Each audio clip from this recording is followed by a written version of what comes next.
Hello everybody, सभी साथियों को राम राम, नमस्ते, हाय, हेलो। कैसे हैं आप सभी? उम्मीद करता हूं आप सभी ठीक ठाक होंगे, तंदुरुस्त होंगे और आप अपने परिवार के साथ सेफ होंगे।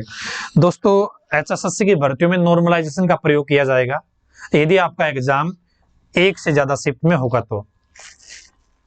नॉर्मलाइजेशन के क्या फायदे होते हैं, क्या नुकसान होते हैं एचएसएससी भर्तियों में? फीमेल कांस्टेबल का रिजल्ट आया है, उसमें आपने देख लिया होगा। आगे मेल कांस्टेबल का भी आएगा, ग्राम सचिव पटवारी का, नल पटवारी का भी आएगा। उनमें भी आपको ये चीजें और ज्यादा समझने में मिल जाएगी, दिख जाएगी। कुछ चीजें हैं, कुछ लड़कियां मेरे पास मैसेज करे कि हमारे 70 नंबर थे, हमारा सिलेक्शन नहीं हुआ। हमारे गांव में ही एक लड़की है, 60 नंबर है, सेम पेपर था, सेम शिफ्ट थी, सेम कोड था, उसका सिलेक्शन हो गया। ये है नॉर्मलाइजेशन। अब आप देख सकते हो इसके फायदे हैं या नुकसान है। साथ ही एक चीज और सामने आई है, कुछ यूट्यूबर साथियों ने वीडियो बना रखी है, नॉर्मलाइजेशन का सिस्टम को एनालिसिस किया है और कहीं ना कहीं निष्कर्ष ये निकाला है उन्होंने कि यदि कोई बच्चा किसी एग्जाम में टॉपर भी आ जाएगा, यदि आप टॉपर भी आ गए, आपके पास सोशियो इकोनॉमिक क्राइटेरिया के नंबर नहीं है, तो आपका सिलेक्शन नहीं होगा। क्या है? आपका सिलेक्शन नहीं होगा, आप बेशक उस भर्ती में, उस एग्जाम के टॉपर हो। ये निष्कर्ष निकाला है कुछ यूट्यूबर साथियों ने। मैं इसके एनालिसिस कभी बाद में करूंगा जब इसका डिटेल्ड रिजल्ट आएगा, ठीक है। यदि ऐसा है तो भाई इस नॉर्मलाइजेशन की जरूरत नहीं है एचएसएससी के बच्चे को, हरियाणा के बच्चे को इसकी कोई जरूरत नहीं है। यहां पे किसी भी कैंडिडेट को 60 वाली का सिलेक्शन हो गया, इससे कोई दिक्कत नहीं है, कोई प्रॉब्लम नहीं है। लेकिन 70 वाली का सिलेक्शन क्यों नहीं हुआ या उसका सिलेक्शन नहीं हुआ, इससे दिक्कत है, इससे परेशानी है। एचएसएससी को, हरियाणा सरकार के किसी भी अधिकारी को, किसी भी रिप्रेजेंटेटिव को इस बात को समझाना चाहिए कि 60 वाले का क्यों हुआ है और 70 वाले का क्यों नहीं हुआ। ये जिम्मेदारी बनती है हरियाणा सरकार की, एचएसएससी की, या किसी हरियाणा सरकार के रिप्रेजेंटेटिव की। क्योंकि नॉर्मलाइजेशन का पहली बार प्रयोग किया जा रहा है, तो यहाँ पे बच्चे, जब तक आप समझाओगे नहीं, प्रोसेस को बताओगे नहीं कि हमने ये पैटर्न ऊपर नीचे नू ऐसे वैसे किया है और फिर क्या है, ये हमने लिस्ट निकाली है, जब तक आप बताओगे नहीं भाई समझ में कैसे आएगा। आज बच्चे परेशान हैं, कभी वो 18 को प्रोटेस्ट कर रहे हैं, कभी वो 19 को कहीं पे ज्ञापन दे रहे हैं, कभी वो 20 को पंचकुला जाने की प्लानिंग कर रहे हैं।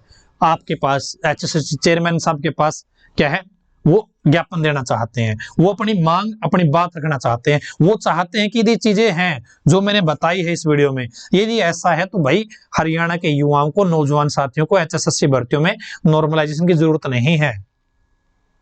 हालांकि इस बात का एक और मैं बताना चाहूंगा कि नॉर्मलाइजेशन लागू हो एचएसएससी की भर्तियों में, ये हरियाणा के युवाओं ने ही डिमांड करी थी।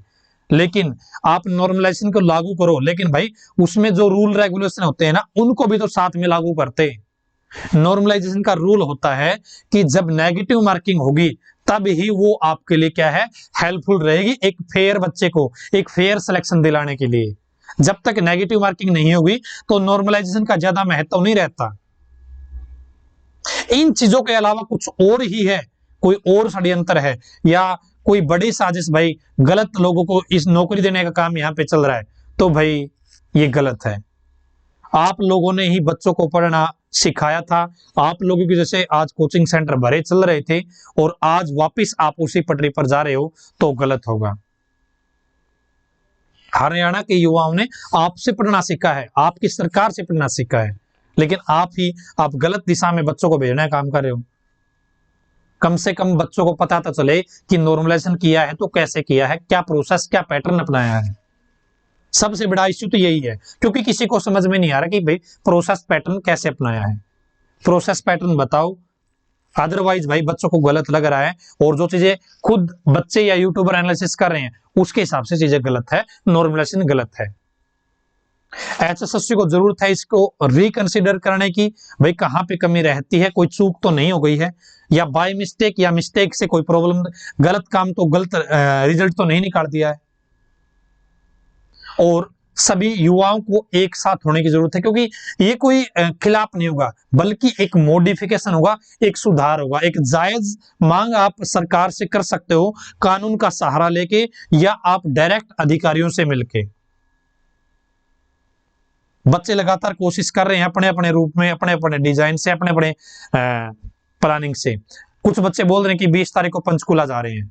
यार कब तक बच्चे ऐसे ही परेशान होते रहेंगे? बच्चों का काम है पढ़ना, पढ़ के एक अच्छी नौकरी हासिल करना। सरकार का काम है नौकरी देना, फेयर तरीके से देना, पारदर्शी तरीके से देना। पारदर्शिता तब दिखेगी जब कोई इस फार्मूले को एक्सप्लेन करे, गवर्नमेंट का अधिकारी, प्रशासन का अधिकारी। अदरवाइज भाई किसी को नहीं पता है कितने बढ़े हैं कितने घटे हैं, किसका सिलेक्शन हुआ है किसका नहीं हुआ है, तो भाई उंगली उठ रही है। आपको लगे भाई गलत और आपके साथ, तो भाई एचएसएससी ऑफिस में आप एप्लीकेशन देके आ सकते हैं। 20 तारीख को बच्चे जा रहे हैं। इसके अलावा बहुत सारे मुद्दे हैं यार, कोई किसी विषय को लेके, कोई किसी विषय को लेके यार समस्या में है। एचएसएससी चेयरमैन साहब चाहे धीरे धीरे इन स्टेप को दूर कर सकते हैं। हरियाणा सरकार चाहे तो धीरे धीरे इन कमियों को दूर कर सकती है, लेकिन वो धीरे धीरे इतना धीरे नहीं होना चाहिए कि बच्चे की उम्र ही निकल जाए। आपकी क्या राय है आप कमेंट बॉक्स में बता सकते हैं। आज की वीडियो में इतना ही। धन्यवाद। भगवान करे आप सभी का समय शुभ रहे।